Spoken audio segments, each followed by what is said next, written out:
It's like, oh, I never seen this before. So really looking forward to this matchup today. Yeah, I kind of felt the same. Like watching Ranking and Kara House as well. I felt like both of those teams they had a very going to end up. Yeah, I'm curious to see what these teams might be bringing to the table. I know, Seven, you said you studied a lot of Vincit gaming. Maybe do you have an expectation here for a map they really want to play in this series? I mean, I would love to play Eagle Eye, but this will not happen. A Ranking will ban Eagle Eye for sure. I'm 100% convinced. If they play Eagle Eye today, I think this is a free map for Vincit Gaming. So now the Eagle Eye ban should come in within a few minutes, a few seconds hopefully. Well, you would want to think that at least in terms of this ban process, you knew going into the bans what your first ban would be, right? Like that at least would be the one that you could have pre-planned. I mean, also against us, they banned Eagle Eye, so once again, yeah. This was kind of expected. Let's see, I mean, the second best map from Vincit is probably, they were good on port, but they might ban Ankara now, let's see. I'm not too sure about Vincit because they banned many different maps in the last couple of months. Usually Ranking, they might pick Compound, that's also what I picked against my team. Okay, they banned Subbase, interesting. Yeah. Let's see what the maps are actually going to end up being. Vietnamese teams are usually very good on Compound and Port. So I expect either Compound or Port. I remember we did see a lot of Compound from that. I feel like we saw a fair bit of Black Widow as well from the Vietnamese teams at the Summer Invitational. And right, yeah. To mixed success, but again, I think it's definitely a map that's kind of in the pool. Ends up actually going to be Ankara, so... This surprises me. I mean, it's a bit of a staple, right? Everyone should know how to play Ankara at this point. Yeah, I think it'll still be a tough one, though. I feel like Vincit, from what I've seen, is pretty strong on this map, so it's definitely a tough one going into it. And if Vincit, I think it's a good, solid pick here. I could see a potential 2-0 on the table for them. Ranking going to be on the GR side first of that as well, which tends to be, from what I've seen, the least favorable side of this map. So I feel like that's going to present a tough situation. But now for Vincit, I feel like they have a lot of good options here. Yeah, I think they'll pick Port. Yeah, I think it's a really strong choice for them. From what I've seen online, these guys are really spectacular on that map. They've got the firepower as well, and I think Eagles, like, it's a map where they can really unlock his potential quite a bit as well. The only issue is if you pick Port, of course other team will pick Global Risk because it's much easier to approach Global Risk first. So sometimes if the enemy team has the momentum, you can easily they can easily have like a 5-0 lead. So this is one of the main issues if you pick Port, because you always start on blacklist. But let's see, they're not sure yet, I guess. It's an interesting veto system, isn't it, that they're doing it on the stage as opposed to, I presume you would generally just do it prior to the point where you've actually sat down at your PCs to start the game. Do you think that there's like an extra level of strategy involved when you're having to do it like this? Actually, I like it because the teams with the better map pool will actually, like, it's a big advantage for them, right? Because they do it live. Like the other teams, like they could prepare maybe like one day in advance if they already know the maps, but it's more like the team with the better preparation have a big advantage here, and I think it's a good approach. Well, Vincit are having a lot of deliberation over map number 2. I mean, is there even a conversation happening? Yeah, it does look like it. Like they're talking to each other about it. Yeah. Come on, Danimal, pick Port. Do it. They're not sure yet. I wonder if there's like a timer. Is there like, you get like 2 minutes to talk about each thing, or you know what I mean? Yeah, I think there is some sort of timer involved. I think it's like either 1.5 minutes or 2 minutes between decision. I know Ranking generally likes this map, but maybe they've got something to bring to the table they know they can beat Ranking with. Yeah, well, I guess we'll hope to see what the rest of the map pool is going to end up being. But at the very least, we've got Ankara and Compound now, so they're still going through the process. What is the next couple of bans going to be? I mean, Compound, like you said, if there's a lot to look at, that's probably the methodology here for Vincit, is that they've had a lot of information that they can maybe go back and see how Ranking likes to play on that map. Yeah. I think, honestly, Vincit is not too happy about the map veto yet. I think the main map used to be Eagle Eye, Ranking banned it, and for some reason I didn't pick Port. I think they have a very good win rate on Port this year, so I'm very surprised. Like, Ankara and Compound are 2 good maps from Ranking, so I'm not sure why they let them play these kind of maps. Maybe with a good game plan, let's see. I mean, that's the thing. That's got to be what it is. If you're going to pick into your opponent's strengths, at the very least, you have to surely have done your research and come prepared. I mean, also Brazilian teams are known for their preparation. I think Brazilian teams are usually the most hardworking teams here. All right, there's Compound. I feel like the Brazilian teams always have a pretty good system around them as well. It seems like there's a lot of sort of support staff in comparison to some of the other regions. For example, the West teams, I mean, 3BL, they have a coach. I think Anubis, they don't even have a coach. Like, even our team, we didn't have a coach, so I had to figure it out by myself. Yeah, exactly. Of course, it's kind of a disadvantage, but yeah. On top of being a player, not so easy. Right. Well, Port's going to be taken away by ranking, so that kind of lends credence to what you were saying, where maybe Vincit not too bad on Port. Ranking have identified that as well. I think Ranking is happy about it that they don't even have to play Port against Vincit. So Black Widow or Mexico? Yeah, it's a tough call here. I feel like Mexico probably would be the safer ban for them. I think Black Widow would be a little bit more in Vincit's favor, but I feel like both teams still have a pretty strong Mexico, so it could go either way. But I feel like overall, even though I think Vincit's still going to win this series, I feel like Ranking has got a pretty good idea what they want to do in this map, ban and pick, and they may have got the better of the picks here. Okay, Black Widow gone, which means map 3 will be Mexico. So let's see who's starting off on Global Risk, because it's also a big advantage.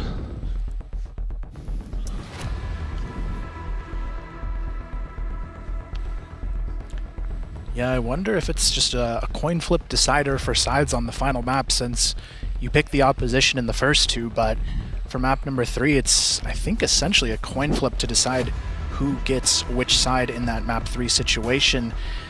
And yeah, it's almost in a map like Mexico, do you want to start on GR knowing it's GR sided, or maybe potentially risk taking on the harder side first? From your experience, what do you tend to lean into in that kind of situation?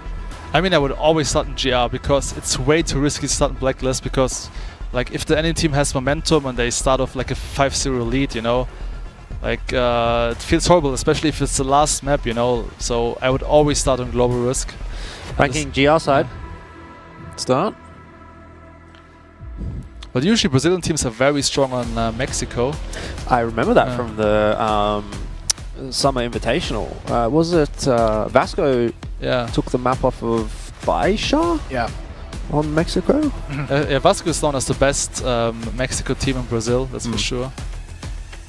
Well, I guess they've got good practice on the map if it does get to 3. But after seeing the map pool now, how are we feeling about our unanimous prediction of Vincit? Is it still, like you said, the 2-0 that you thought maybe, but now obviously having seen the maps, does that change it a bit? I'm still convinced they'll get a 2-0, because just team play wise, Vincit is the much stronger team. Okay. And they also have Danimal, one of the most experienced players. Also Fatcon, we just saw him. I think he's been around also for like, I think 8 or 9 years. But like the team play of Vincit Gaming should be like way too strong. So I think it's still 2-0. And like the fact that they go for Ankara and Compound, I feel like Danimal prepared a lot on these They've got maps. something. They've been cooking in the lab, haven't they? Yeah, 100%. All right. Well, we'll have to wait and see what they've been cooking. That's a nice keyboard. That's a solid keyboard. I feel like the Vietnamese teams have got drip, you know. Anyway, looks like we're ready to get things kicked off, and it is going to be Ankara for map 1. The map choice of Ranking. And then we'll jump into Compound for Vincit's map choice. Are we going to get to see as close of a series in series number 2 as what we did in number 1? I suspect it might even be closer. It could be, especially the second 2 maps in that series. It could be a lot closer than what we saw. Golden Round, though, in the first map, I don't know if I'd expect that here, but you never know. This could be a very close matchup. I think it just comes down to how this new addition can maybe help or even hinder the side of ranking. I haven't seen too much of their new player, so I'm curious to see what he's going to be able to do, assuming this is probably his first major live event. So it's definitely a lot of pressure to come into CFS as your first major event, but as we've seen the likes of Dezane, you can perform in your first opening match very well. So I think it leaves a lot to be desired, though, in terms of what these guys might be able to do. But Vincent, for me, even looking at the map pool, I kind of agree with Seven here. I think they're definitely the favorite in this situation, just because the team play they bring to the table. I feel like strategically, the Brazilian teams, they've got something special that a lot of teams aren't able to adapt to. They've got a little bit of fearlessness in how they play, whereas ranking, from what I've seen so far, when the pressure gets tough, that's kind of when they fold a little bit. We can see the, talking about prep, the sheets of paper that Vincit are bringing, and that should stand them in a good position. I wonder if this Vito's gone the way they expected it to. Seems like maybe a couple of issues on the ranking side. Still getting sorted out with the PCs. I mean, my advice for the young players who are playing CFS for the first time would be just approach it like it's an online game, like a normal game. Of course, it's difficult, like player on stage in China. Of course, it's a big thing. But the most important thing is like don't have too much respect. Like, of course, respect your enemies, respect your opponent, but don't have too much respect and try to approach it the same way like it's an online match. This is a key factor, in my opinion. Yeah, don't play overly aggressive or under aggressive, or just take the fights that you would expect you would want to take online. But yeah, as you say, easier said than done, definitely. 100%. And also don't focus too much on your stats. Like, I know some players are focusing way too much on the stats. For example, if they have a bad start, like 0.2 KD, whatever. Yeah. Like, they're getting anxious, like, oh, maybe what are the live viewers talking about me right now? Yeah. And this is, of course, the worst approach you can have, right?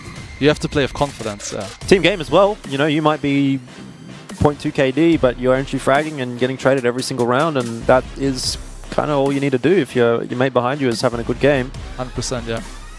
But that's kind of the concern a little bit for me with the ranking roster, is that a lot of the time it is just one player that's contributing.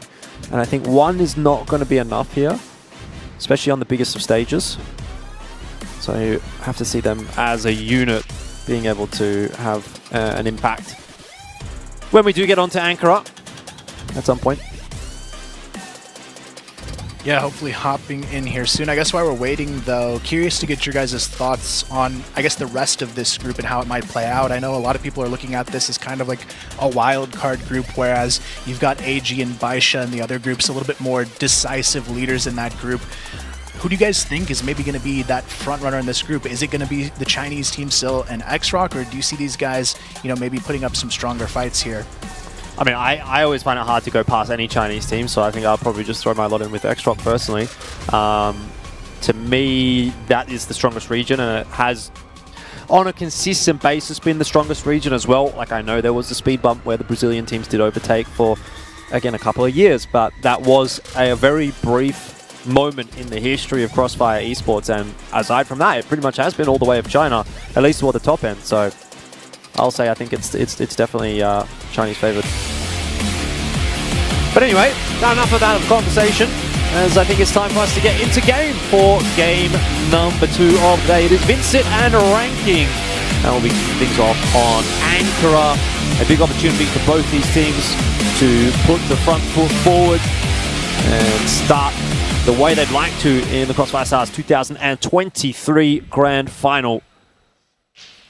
Yeah, kicking it off here, it is going to be Vincent on the blacklist side of Ankara, trying to get that early momentum to go their way. Ranking, defending on that GR side. They've got one sniper on the field so far for each team. Ice Cube, of course, as we've seen in the past, very strong on this map. KT15, though, the newcomer for ranking, starts it off with the opening kill on Borzen. Great way to get the ball rolling. Yeah, definitely. Good start for sure. Ice Cube, I have high hopes for this individual. Was probably the standout as far as I was concerned in ranking in the Summer Championship. And FatCon, well, he doesn't even have to do anything because Humio is able to pick up Danimals as well. And so far, it's not looking too crash hot for Vincit, it has to be said. Well, that's what I meant about the Vietnamese teams. Look, they have like a 5-on-3 situation as they keep on playing aggressive, Most teams would just fall back, play it safely, but They just have a different approach, but yeah, it seems to pay off for them. Humio just bouncing around, isn't he? And it looks like he's keen to take the fights. I mean, to be fair, they do have the crossfire established outside of A, but I think you're right. Normally, you would take that double player advantage and be more than happy with that. Look at Fatcon here. Already got the information that long A is clear, and even pushing up towards their base, which is unusual. You know, 5-on-3 situation. And Vincit Gaming is still in the base, so let's see if he can catch them off guard. He's going to go too far. He's gone past them. Can you believe it? Well, and that is sometimes the double-edged sword that Ranking are going to run into.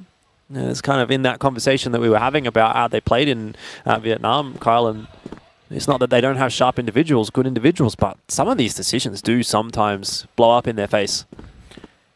Yeah, a bit of an overextension there, but ultimately they still do have the advantage, so I'm curious to see if they'll keep playing this aggressive and alone in these situations. Meanwhile, you've got Vincit grouping up, and there's nobody defending the A bomb site, so there's a pretty good chance they'll be able to get this post plant set up pretty comfortably on their end and not really have to worry about anything until that retake situation comes. Nevis, though, starting to creep up here. Ice Cube not too far behind. Vincit not going to fully check it, just smoking it off, but Eagles on the flank, able to take down Humio. Now they've got the 3-on-3 post plant. Yeah, I think Ranking is going to be very disappointed if they lose a 5-on-3 here, but they may well be about to do that because Kaney is able to strike for one, and that is that straight up. You got to be wondering how did that end up happening as Ranking. Yeah, it was a crucial mistake by Fatcon. They had a 5-on-3 situation. Why is he pushing their base? It didn't make too much sense in my opinion. Of course, the timing was also off. Was kind of unlucky for him. He didn't expect this still in blacklist base, but still it was unnecessary to push them, you know? Yep. In the end, though, Vincit will be very happy with the start. Once again, they're playing aggressive here in mid. KT-15 already an A connector. So it seems like they have a very aggressive approach in Ankara. Yeah, they've got their entire team here towards A long, but you know what? So does Vincit here. It's going to be a full team clash on both sides here for control of A long. Humio gets the opener, but Danimal right there to swing back into it, but still Nevis with the double kill holds on, make it a triple kill. And Ranking, they take it away. They're just gonna keep throwing bodies at you, aren't they? Like, that's literally the name of the game for Ranking. Well, sometimes it works, sometimes it doesn't. In that situation, I just don't think Vincit was prepared for all of Ranking to be there. Well, nor would you be, really. 100%. I mean, it's so unusual to send 5 players on GR side, like late round towards long A. And that's what I meant, right? When I played against Ranking in Vietnam, I experienced exactly the same. It's like, what's going on here, guys? Well, there's an opener for Danimals, though. Facon alongside Ice Cube, able to chime in with the kill on the other side of the field. It's a faster play toward B this time from Vincit. Ice Cube, though, steps up nicely. Good shot. Oh! Ooh. He's got another one, and that is very nice indeed from Ice Cube. The 3-piece is not something that Vincit can be allowing. Need to be trading that better. Yeah, that's a tough one. I mean, Ice Cube just had the positioning, and they allowed him to take all of those picks one at a time, and you can see already the tack pause being requested by Vincit Gaming. They're not happy with how things are going so far, and I don't blame them. It tends to be a blacklist-sided map, and they don't really have any good momentum. Even in the round they won, it wasn't necessarily a round that they should have won. It was kind of gifted off the back of that play from Fatcon, so round for round, Ranking is usually winning these start-of-round setups. Actually, I like the approach from Vincit Gaming last round, like changing up the pace, pushing up towards B side. But Ice Cube, like this was a typical Goken play actually, going for 3 quick scopes, so credits to him. Yeah, and then getting the last kill with the sidearm. Yeah. That's definitely a Goken move as well. A little bit of a slower approach this time from Vincit though. And to be fair, from Ranking too. I guess they wanted to start on top, you know, they wanted to really dictate how the game played out, Ranking, and now that they've been able to more or less do that and put that element of doubt in the mind of Vincit, they've now taken a step back and started with a bit more of a standard setup, the 3-2 split. Yeah, a lot of pressure onto A connector, but as you can see here, the defense giving up mid control, just having that one player casually checking it from the back of the B bomb site, but Vincit deciding to go for the full grouping towards this A-bomb side attack. 3 players on the other side of it for ranking. They've got Fatcon, Humio, and Nevis all on the side, so it's going to be tough to break in. Yeah, Fatcon has the key position now, hiding behind the box, so he should get at least 2 kills. Especially because there are 3 players on A side. So 2 flashes will come in now from Danimal and Borison. Let's see how it works. Well, Nevis gets flashed, but then again, there's a bit of counter util coming out here from Vincit Gaming. Humio will open the account nicely onto Danimals.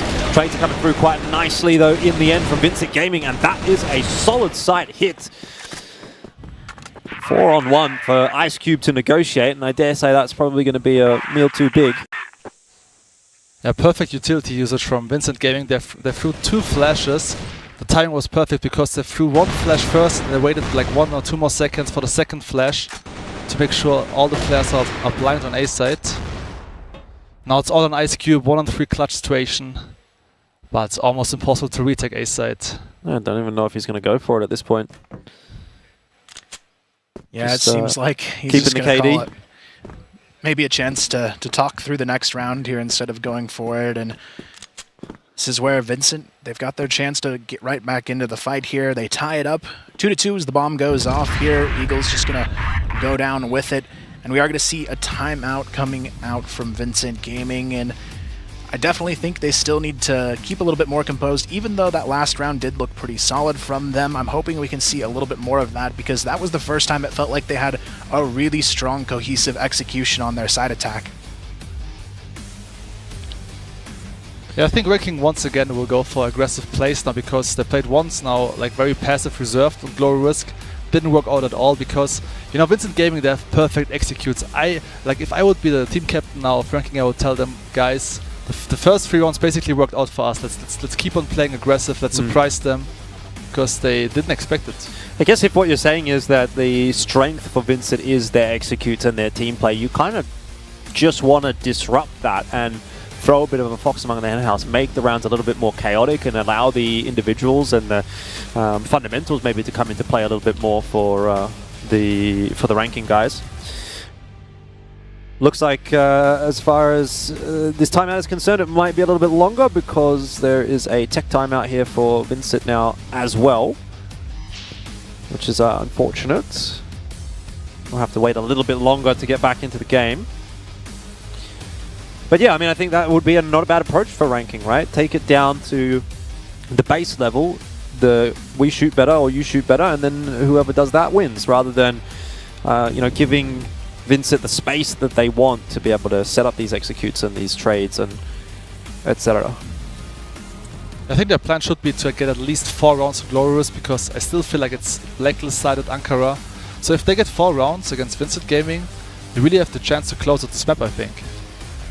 Yeah, I think so as well, and so far it seems like they're pretty capable of doing that.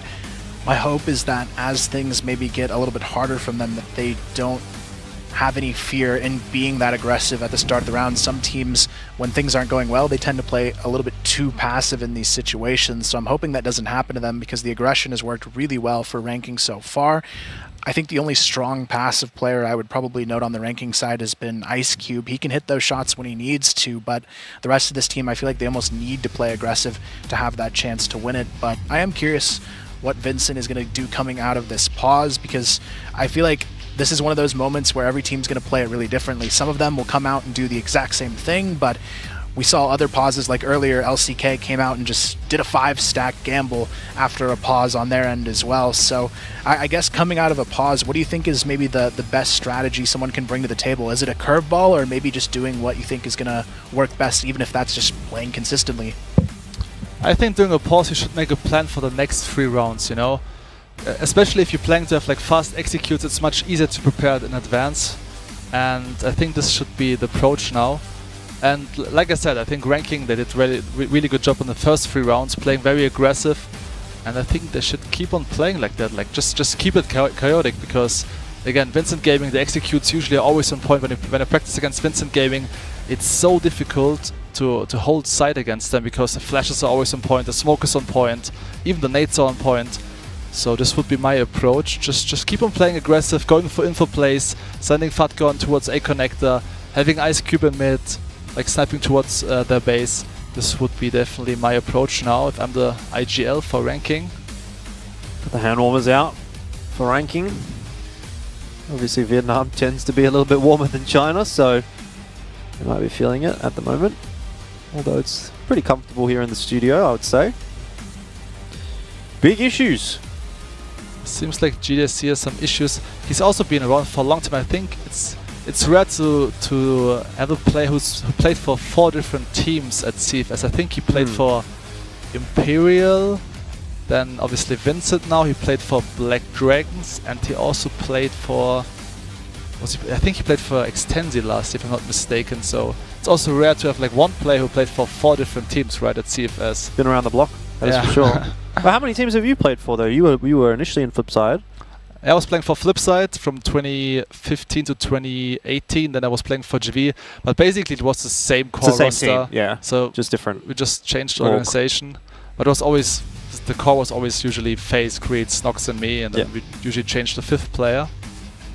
I wonder who else there is that's been like jumping around a bit. I mean, the Chinese teams generally tend to be pretty consistent. The North American teams have changed organization a fair bit, like the guys that are in this team. Yeah, they've played under a lot of different banners, but the core of this team for North America has been the same for a while. You've got Famous, who's been around for almost a decade. Brando's been on and off this team for a while. Michael DRK as well has been on this team their last 4 appearances, I think, at CFS. So pretty consistent core. Kind of the same situation as the European teams. They kind of have like a rotating 5th with Mercs. This is his first event coming in, but the other 4 they've shown up together many times. I feel like initially, I can't remember exactly what, but there was it Threes Up Carbon at one point, and then there was 2015 was Freeze Up Carbon, and then 2016 it was a team called Team WoW. So Carbon didn't make it to CFS 2016. 2017 it was STDX. That's right, yeah. The famous Iron Wreck, Superman, and Michael DRK, I think. Yeah. And then they were Lazarus at one point as well. Well, Lazarus was actually a different team. Was it not this team? No, it was none of the same players. That was Logic, right? Logic, Eric, Albert, some of those guys. But that's probably the only time I think that core roster hasn't been here was that 2019 roster from Lazarus. Other than that, it's usually some team built around Famous for the most part, because I think for North America, he's probably the most consistent player. I think this is his 5th CFS, so definitely the most decorated in that side of things. But yeah, a lot of swaps. I think, you know, Kara House, they've done the same thing. There's been a lot of different Vietnamese teams that have had that similar core from Kara House, but it's always been the 4th or 5th changing out quite a bit. I mean, back in the days in Vietnam, they had like 2 good teams, which were like Boss from Ho Chi Minh City, and then we had Freedom Gaming from Hanoi. And now, like, basically the best players from these 2 teams playing in one team, which is Kara House now. So also last year, I think Kara was really doing a great job. I'm gonna see some replays. And I think we're back into it as well, at 2 apiece. So it's all been sorted on the stage, which is good to see. Ice Cube, again, a very aggressive angle with that orb in hand, and won't quite be able to connect the shot, so he does have to back off. But it does appear that Vincit want to head back toward the A site. And once again, ranking here with the aggressive approach, sending 2 players towards A connected, which is quite unusual, honestly. But again, it worked out the first 3 rounds, so why not keep playing like that? Yeah, it's a good setup here, but this time you can tell Vincent, they may have caught on to it. They've got a lot of attention on this vent position, waiting to see if Humio is going to peek out a little bit too early here. Eagles, he really wants to find this shot onto him, but does he expect another 2 players in the A connector? No, they do not. Nevis gets the double kill. Borzen gets the late trade, but it's not going to matter. Ranking just explodes onto the A bomb site, grabs the early 4-on-2. Eagles almost has a chance to catch that player. The timing just not going to work out, but look at this. Kaney and Borzen sneak their way into the A bomb site, finding a kill apiece, and now it's a 2-on-2. I actually really like that from Vincit, right? They recognize the timing and kind of catch Ranking off guard a little bit with that and bring it back to the 2-on-2 post plant. So Fatcon and KT15 last spotted in the A connector will have to make their way into the site. And I dare say yeah, Ranking are going to have players watching. It's Borzen now in the one-on-one. KT15, the new member of the Ranking squad, to try to step up in a big way at a big moment. Borzen is charging through that mag, but he gets it done in the end as well. And it's a big clutch for Vincit to grab. It's got to be a confidence shaker surely now for Ranking. I looked a bit shaky, but in the end he got the kill anyway. But if I'm the IGL from Ranking, I would be so mad. They always get the first 2 or 3 kills in the round, and they still manage to throw this round away for some reason. So yeah. It's the same problem as what we saw in Vietnam, honestly. Yeah. So now they're sending 4 players towards B-side, I guess. Sure about that flash. Yeah, some interesting decisions being made by Ranking. They've got 4 on the B side of the map. Ice Cube looking for that pick. He's going to find it, though. A good headshot there. Almost able to find a second onto Eagles, but this guy is one of the key components. I think they need to play even stronger in this matchup if they want to win it. He's the only one I feel like consistently hits these passive angle shots. Everyone else, if they're not playing aggressive, they just don't seem to get the job done on the side of Ranking. And that's where I think we see a lot of their gambling strategies come out, where they play very aggressive mid-round, because I feel like for some of them, that's where they feel the most comfortable with their shot. But Vincit doing a good job of allowing those plays to be kind of their way back into some of these rounds. Not a bad shout, though, for Vincit to go back over toward the A bomb. So Humio will get peaked on the timing. Wasn't expecting Kaney around the corner at that point, and we're straight back into a 4v4 as the A side is going to be taken by Vincit. And the bad news for Ranking is retaking A side is really difficult, so I would send at least 1 player from the back, which they're also doing. So Fatcon is coming from long A. He has the key position now. He should get the kill on Eagles. Otherwise, it's unlikely to get the retake done. It was going to be a question of whether or not Eagles could get himself a kill before he went down there, but you're right, he was definitely a dead man and wasn't able to convert too much. So now Kaney has to play a little bit more of an aggressive angle. Will drop down the stairs. Borzen almost able to double down, and in the end it goes to Kaney to find that trade. It is a 2-on-2, but Vincit low. Ice Cube's been spotted down there as well, and a big step up. Another one for Vincit. Yeah, really impressive from Kaney so far in his debut appearance, putting up a lot of solid frags here for his team and pushing them further and further into the lead. Now 4-2 on the BL side. Ranking, and they could still be in a good position if they can put up 3 or 4 rounds in this half and make it competitive on their BL side. But you can tell Vincit, they're getting really comfortable with how Ranking's approaching this fight here, setting up some more traps for the aggressive plays, but not this time around. Ice Cube able to sneak away 1 uncontested. Well, here's again the question that's being asked of Ranking. It's if you get the opening pick, can you actually convert the round? I think they should keep playing aggressive, going for the entry kills. I think it's smart, but then just fall back and have maybe like 2 players on A side, 1 GR base and 2 players on B, so you can go for fast rotations. But seems like they're not listening to me. They're sending Ice Cube towards long A. At least they got information. There's no player towards long A from Vincit Gaming, so he should tell his teammates to rotate towards B side. What they're doing right now? Because Vincit Gaming seems like they're committing towards B side. Well, don't really have too many other options, do they? They don't have the map control to go back toward A, and Danimals is going to be given the job of trying to entry frag in toward B. KT15 stuck in the corner, hasn't even had much of an impact on this round, but maybe doesn't even need to, as Fatcon is able to find himself a double, so that's a little bit more like it for Ranking, and it's a decisive round. Obviously, when it works, their strategy or their style works really well. It's just that it seems to not exactly get converted as often as maybe a little bit more standard style. But that's a decisive one indeed from Ranking. So back to 4-3.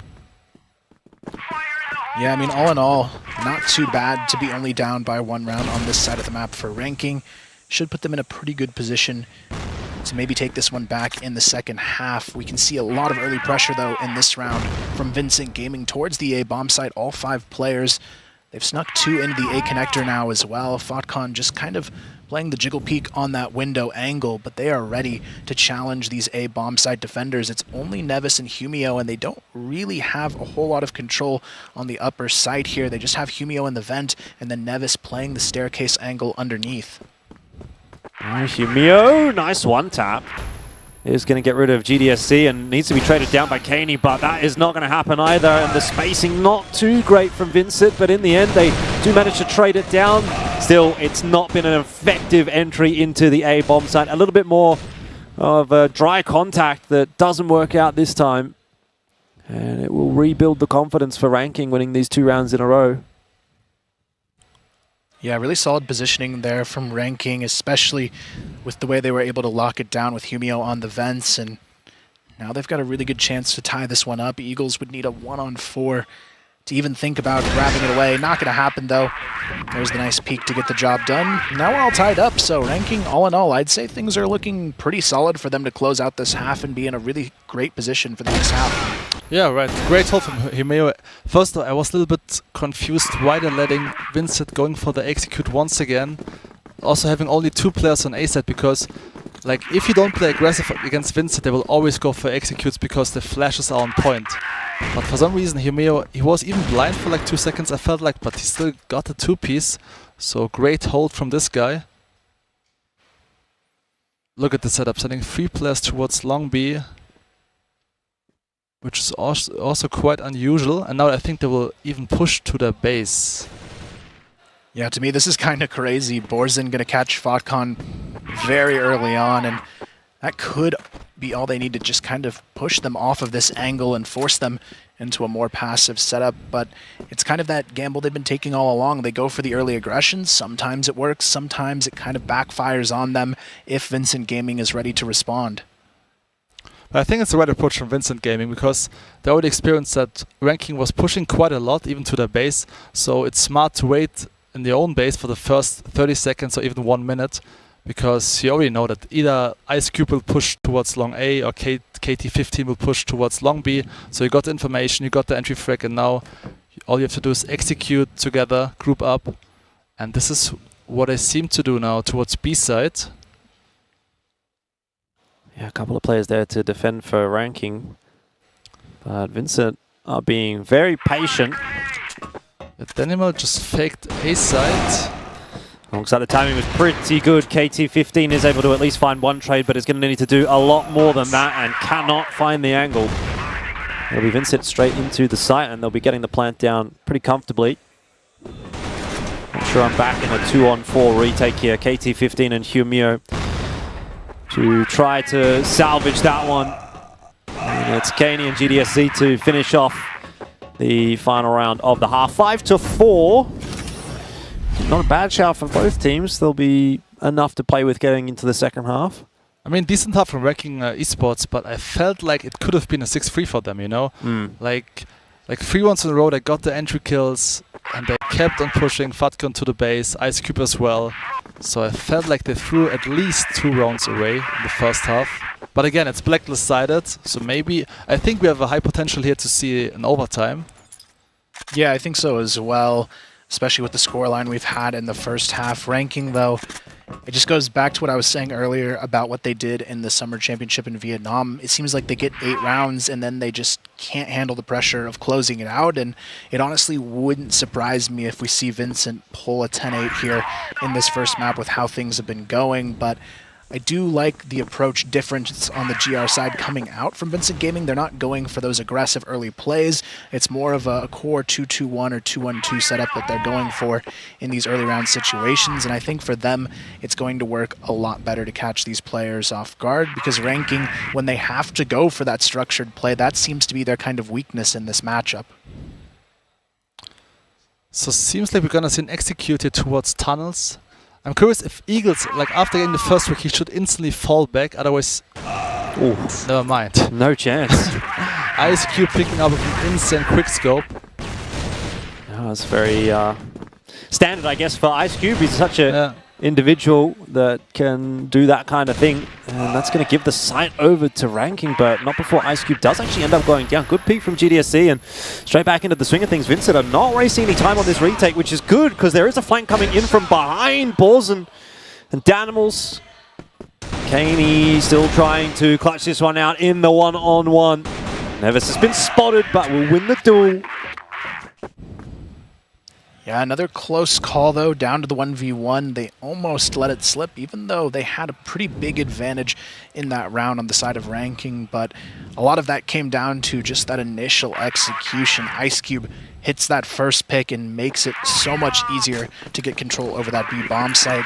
Now I'm thinking they may go towards this A bomb site, test their luck in that direction just to see what the hold is going to look like. Over on this side of the map, you can see GDSC wants to get that information, peeks out of the vent early to try and see if there's a contest, and there certainly is here. 3 players kind of poking around on the edge of that smoke on arches, but they're not going to have any room to push in just yet.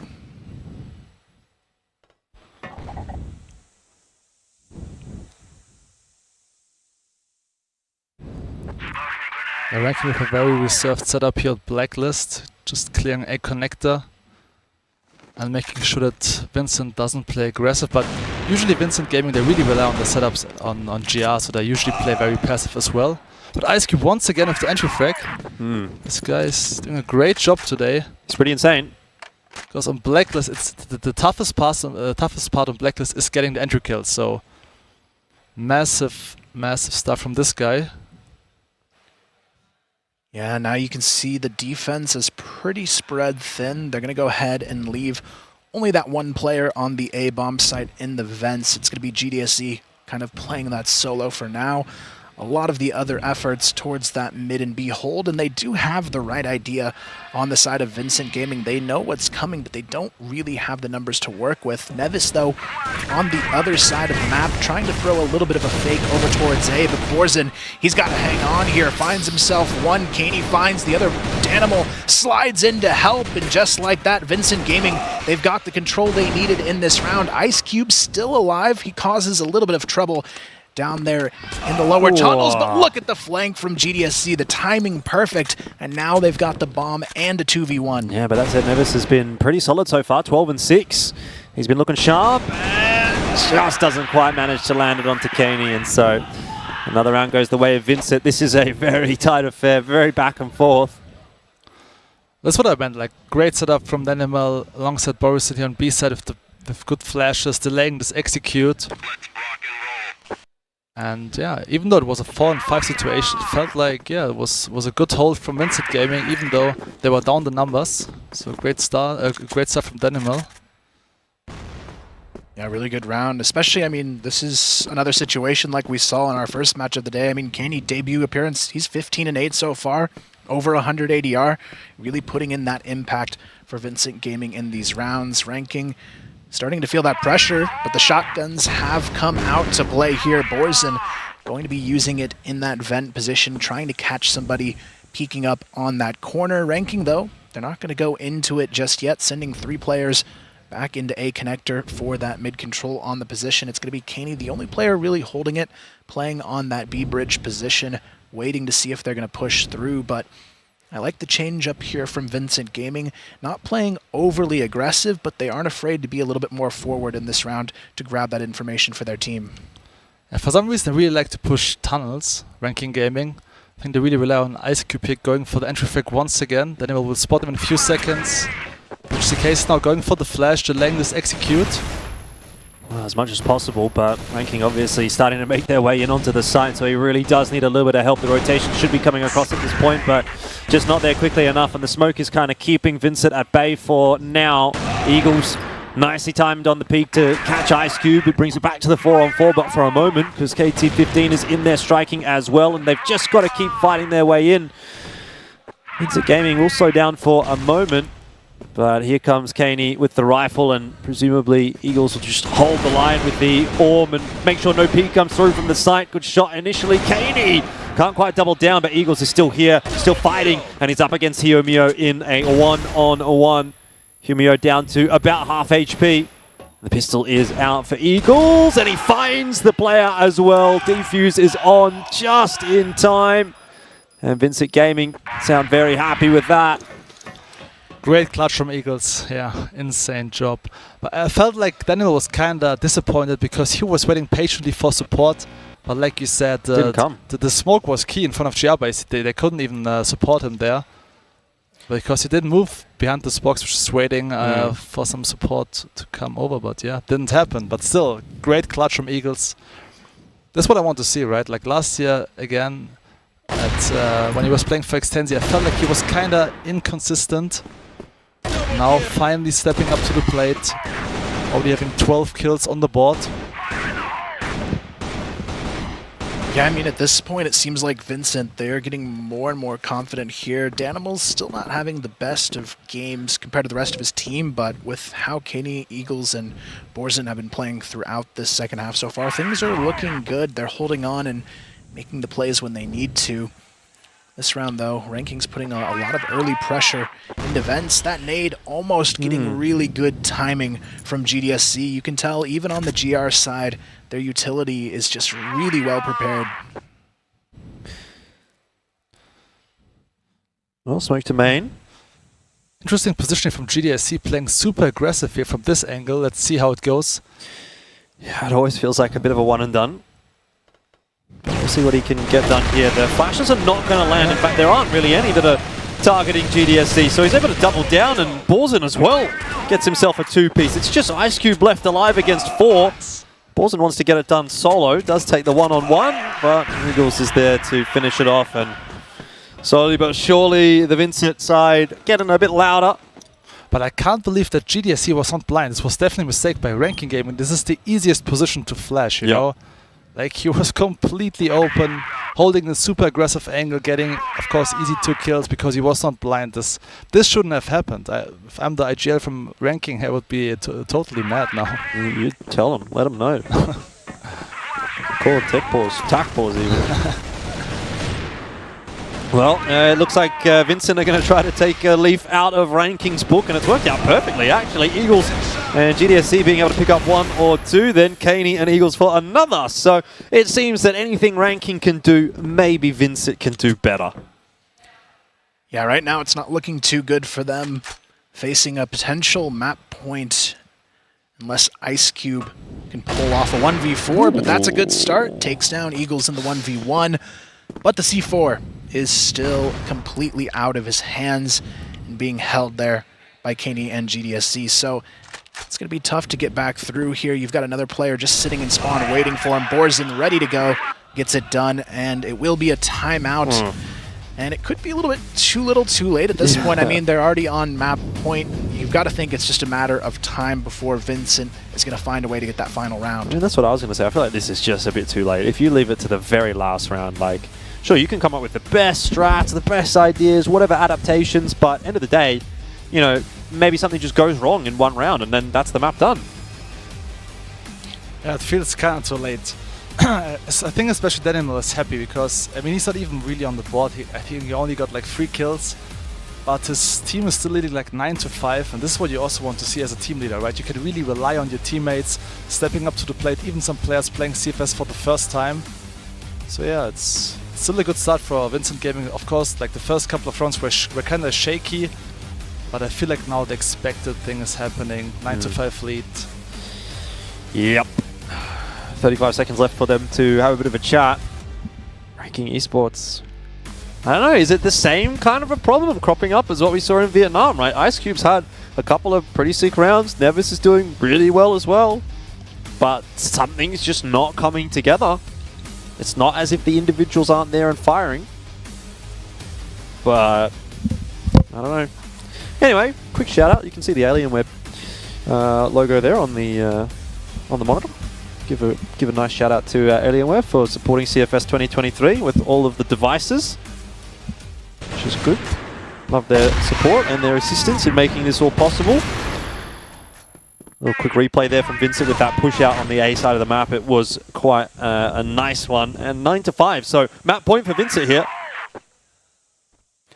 Yeah, now the pressure is on Ranking. They've got to win 4 in a row to take it into overtime. You can see Humio really wants to take this fight on to Borzen. Not going to work out, though. He definitely just fully missed that spray down, and now it's already a 5-on-2 situation. Make it a 4-on-1. This could be the map already on the line. Fotcon, he is stuck here in the middle of this map, and all of Vincent Gaming is there and ready to answer. They're going to take it with a pretty open to make it a 10